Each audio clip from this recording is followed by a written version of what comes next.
President Biden's visit to Boston last week, definitely eventful. Pro-Palestinian demonstrators, a lot of the young people, they went to the theater district. They protested his policies in the Middle East. And he also said something that made news. And I'm going to say that this is what he said. If Trump wasn't running, he said he might have taken a pass on re-election. Why would he say that? What does that say to you, Marianne, about the state of his campaign? Why say that? Two things. One, he said it because he ran in 2020 to stop Trump. He's doing the same thing again. But here's what everyone missed last week. The announcement about the concerts happened, that Biden was coming. Then there was an announcement of a PAC that got funded in New Hampshire to do the write-in campaign in New Hampshire. Then came the Eleanor Roosevelt dinner in New Hampshire, where Jeanne Shaheen led all that. Then came an email from two political operatives in Massachusetts telling everyone they need to go to New Hampshire to do this. Then they did the concerts. Everyone covered it. Everyone in New Hampshire saw it. It's the next best thing to being there. And everyone who's at the concert are the activists who are going to go up to New Hampshire. That's a real campaign.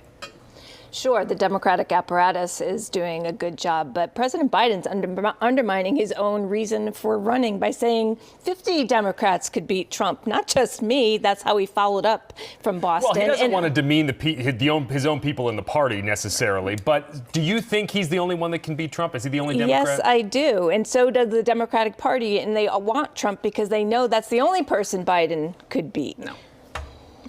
Marianne, you disagree?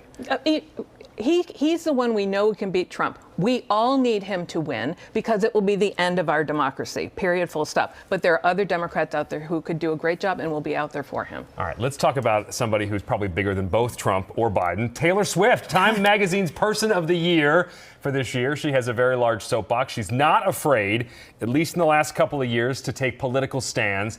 How big a factor might she be in the 2024 presidential race? You think she'll weigh in here, Ginny? Well, she's obviously not a Trump supporter, and I think it says a lot about the Democratic Party. If they need Taylor Swift to help Biden get over the finish line, they shouldn't. This should be an easy win for them. But if she weighs in, does that have weight? I mean, typically no, but she's a phenom beyond what I've ever seen. Of course she does. She weighed in on National Voter Registration Day. She called the Swifties and said, I want you to register. 35,252 registered, 23% increase over the year before, and doubled 18-year-olds registration. I hope she runs GOTV for the general election. Do you think she'd run for office herself one day? No. I hope not. I mean, she's smarter than that, But isn't she? She does endorse people in her home state, so good for her. All right, let's wrap things up with best week, worst week, Ginny.